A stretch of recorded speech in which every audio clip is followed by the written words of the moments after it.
For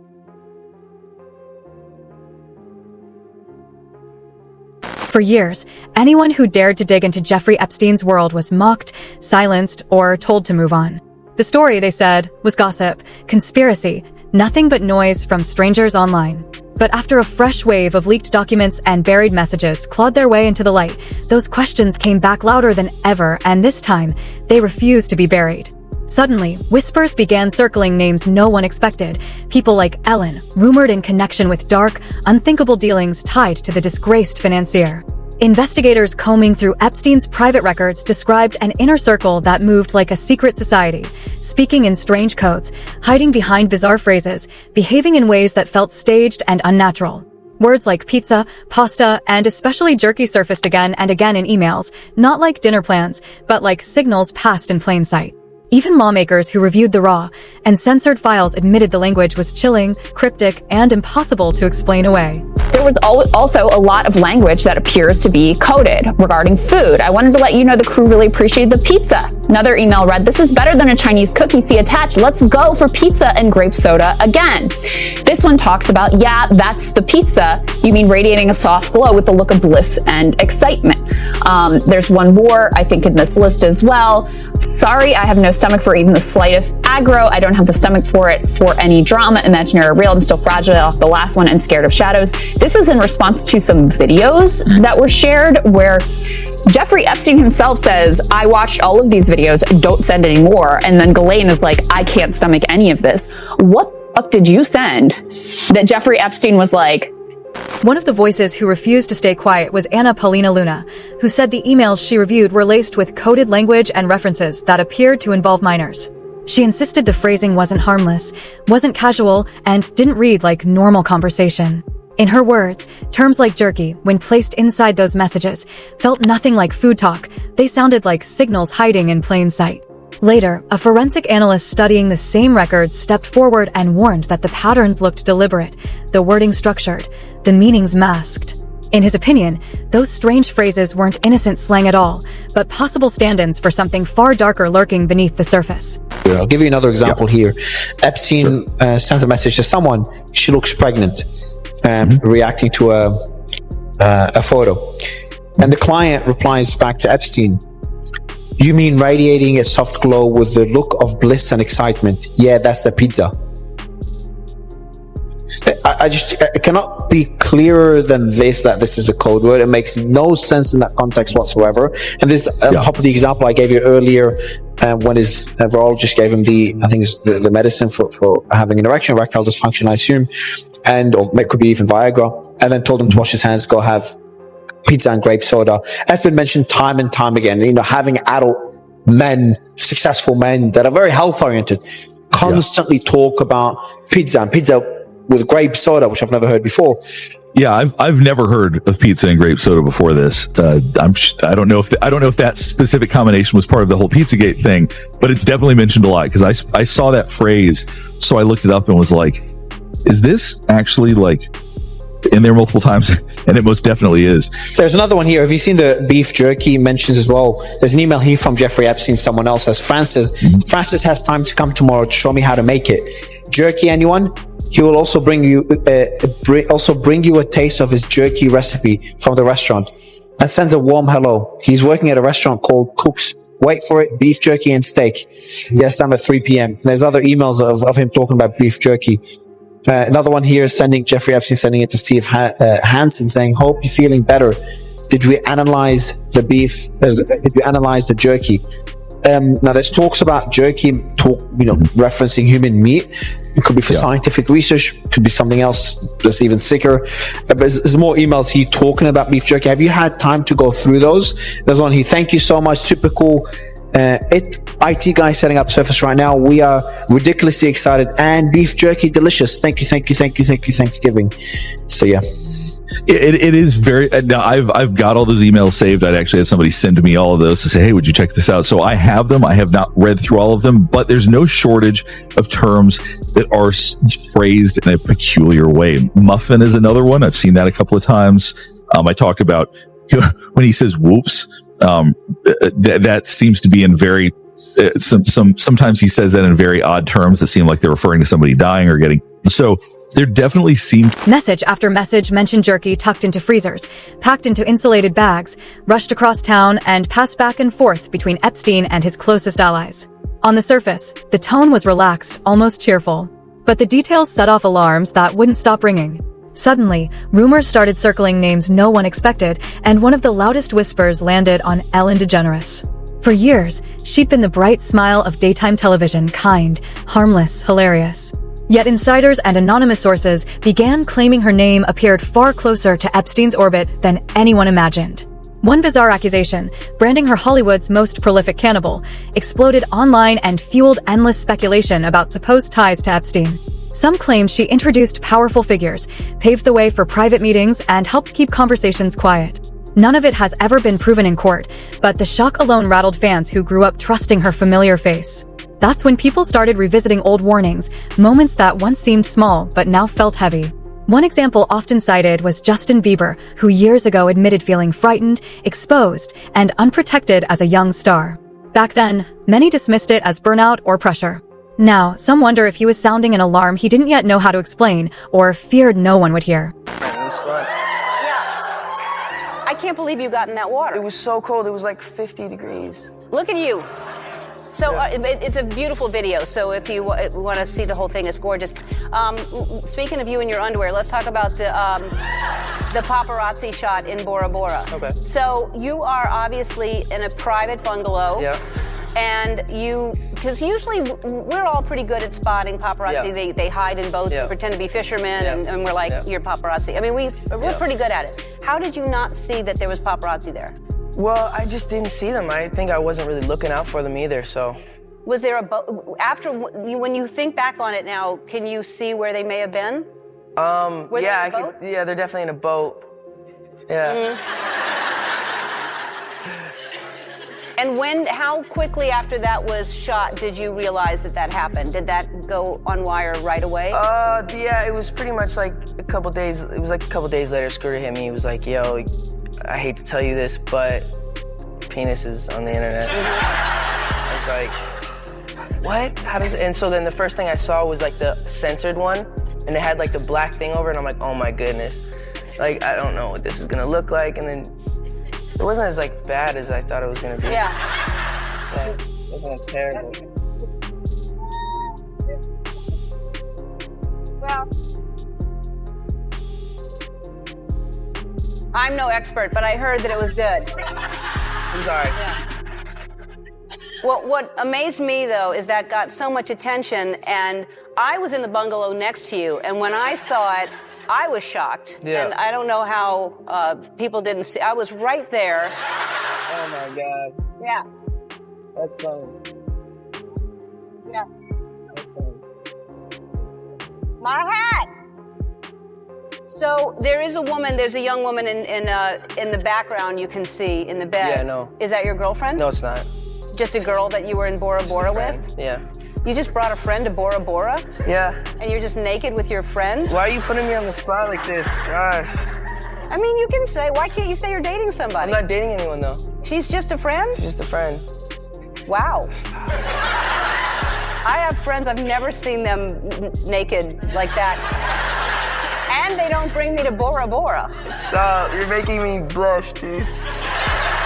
Others noticed how fast the gatekeepers appeared whenever these stories surfaced, how fact checks and denials dropped within hours, as if someone was racing to seal a crack before the truth could breathe.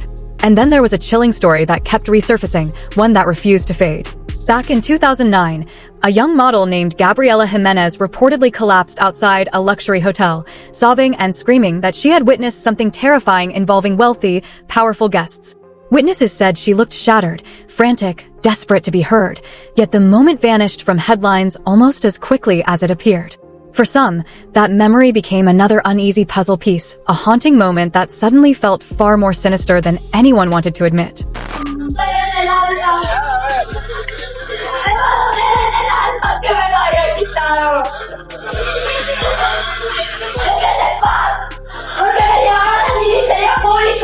Y ahí me dijeron que no sabían nada. Me llevaron al hospital que eras tú. Había acabado de la comisaría. No había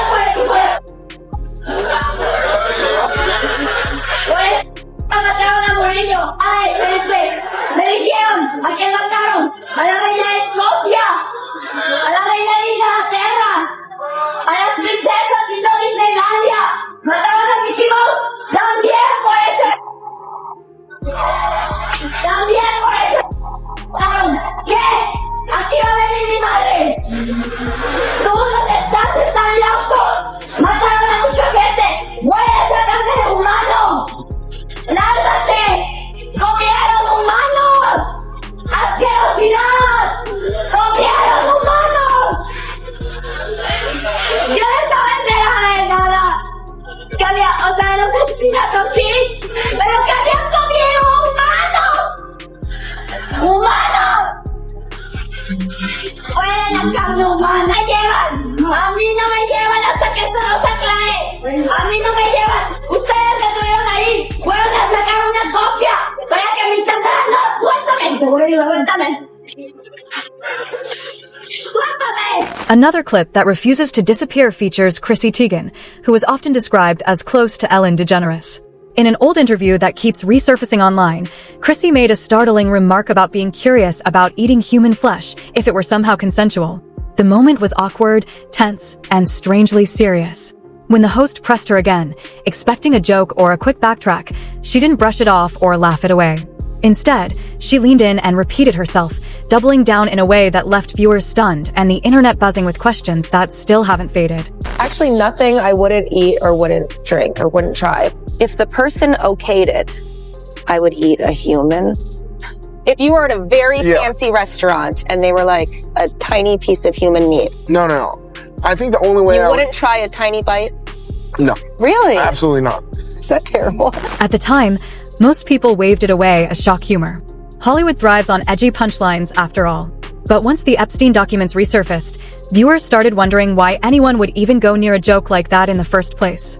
Online sleuths noted that Chrissy was a regular face at elite parties, appearing at star-studded gatherings tied to figures like Diddy and powerful political circles. Then another strange thread entered the conversation, a rare illness called kuru. First documented in the 20th century among certain communities in Papua New Guinea, kuru is linked to prion, damaged proteins that slowly destroy the brain, causing tremors, slurred speech, and loss of control. When an old clip of Jeffrey Epstein surfaced showing odd mouth movements, speculation ignited. Some tried to connect the footage to the disease.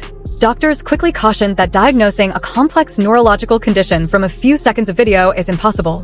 But by then, the whispers had already spread, growing louder with every retelling. Now I'm about to sound completely insane, but just hear me out. This pertains to the Epstein files, the Clintons, and cannibalism, and I feel completely fine and am totally okay.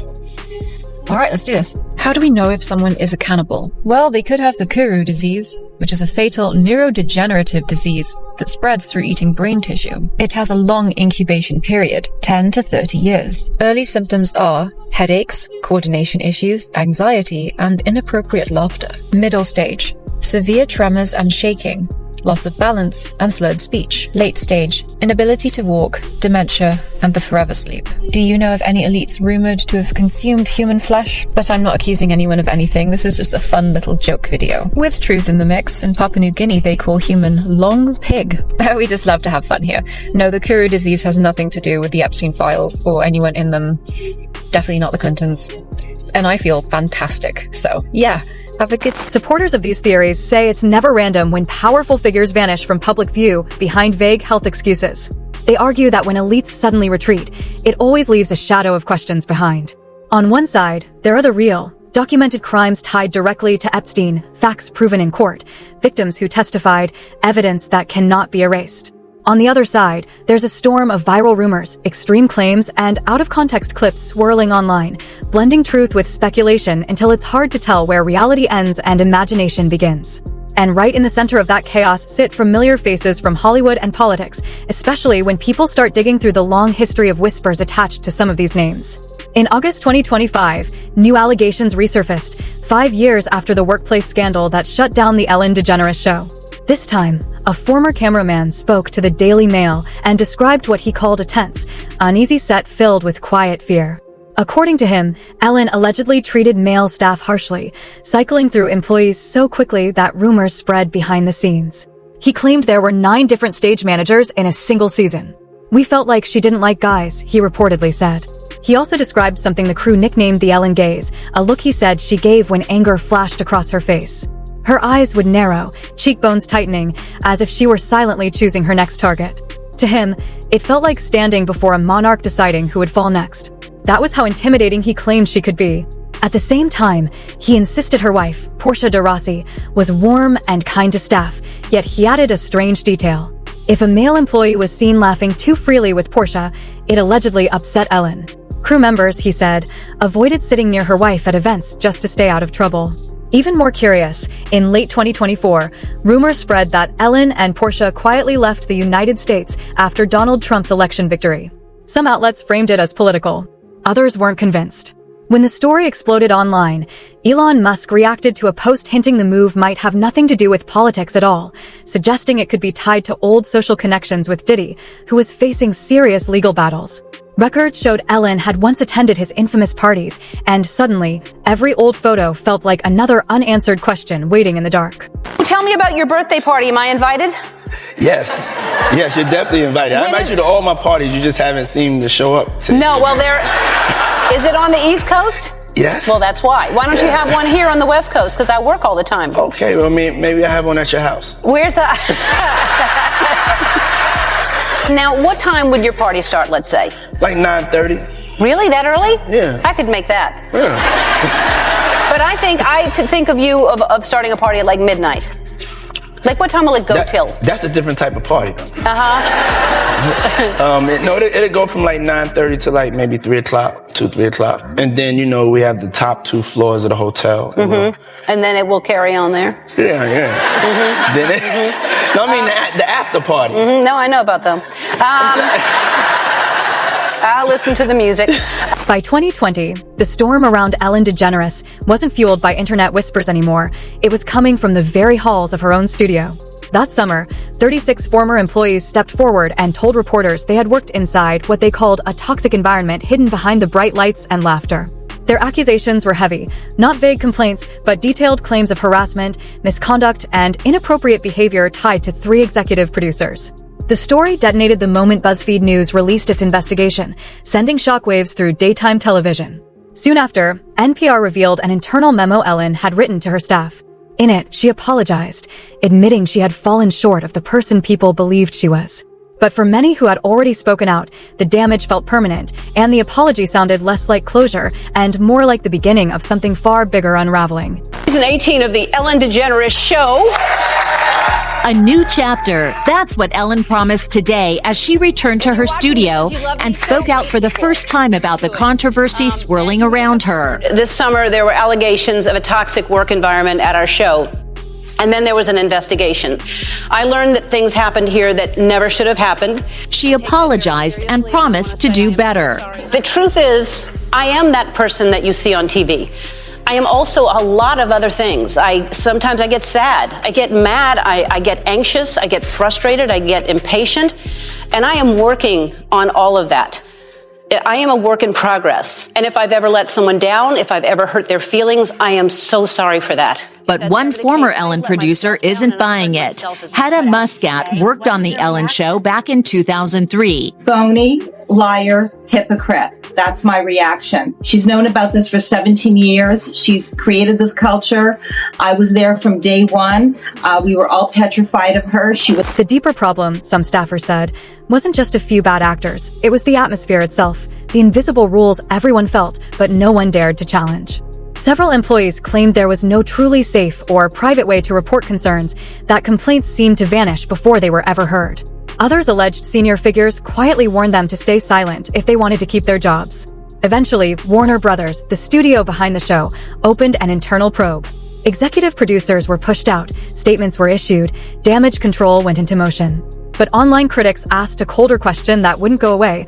Why did it take years for anyone to act? And just when the dust seemed ready to settle, another name surfaced, one that pulled the story into an even darker, more complicated direction. The video clip is a short one, just 3 seconds long. It's part of the Epstein files, and it shows the convicted sex offender Jeffrey Epstein being shown the Louvre by Jack Lang.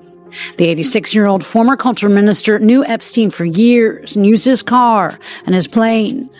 Lang told French media that he'd met Epstein through Woody Allen, would have cut off all contact had he known that he was at the heart of a criminal network. But Lang's family ties to Epstein go beyond casual acquaintances. The French investigative site Mediapart revealed that Epstein opened an offshore account in the U.S. Virgin Islands in 2016, and half of the shares were owned by Caroline Lang, the former minister's daughter. Her name is also in Epstein's will, signed 2 days just before his death in prison. He promised her $5 million. Caroline Lang has also responded to the site, saying the offshore account was meant for art investments, but she was never paid by Epstein or invested financially in it. Mediapart also said that Lang did not declare the St. Thomas account to the French tax authority. Lang has since resigned from her new post as the head of a film producers. And the circle of celebrities speaking against Ellen kept getting wider. In June 2025, comedian Margaret Cho said on a podcast that Ellen had acted like a mean girl behind the scenes. Cho explained they had crossed paths for years on the stand-up circuit, sharing stages long before fame changed everything. But when she finally sat on Ellen's talk show couch, she said the warmth vanished. Instead of an old colleague, she felt like an unwelcome stranger under bright studio lights, as if their history had been erased in a single moment, and that memory, she said, never stopped haunting her. Ellen was like really weird and not nice to me for most of my career, and like because I opened for her in the 1980s. Oh, you did? When she was a headliner in comedy clubs, and not way before her big fame. And so then when I would do her talk show in the 2000s, she acted like we just met, and I'm like, what? One of those times. I'm like, what? Like, that's weird. Like, Right. it's like, we go way back. What? Like, it's so creepy and weird. But, also, the other thing was David Bowie had been on the show, and he was so excited that the night before that I had come to his show wearing this giant Chinese emperor outfit. He was really thrilled about it, and he talked at length about it. And she cut it out of the show, which made me so mad. And the producer, who's a really good friend of mine, had to call me and tell me, I can't believe she did this, but she cut it out of the show. But you need to know that he was going on and on about your outfit. He loves you. God said your name. So petty. Which is so rude. That is so gross. I don't know if it was personal. Maybe it was for time. Right. But still, I'm going to take it personally just because I decided to. You should have sent her a note and said, send me the footage. I'll post it to my YouTube. I know it exists. The truth we're looking for seems to be buried somewhere between confirmed facts, personal grudges, internet speculation, and real pain from people who say they were mistreated. What do you think the truth is? Let us know in the comments below.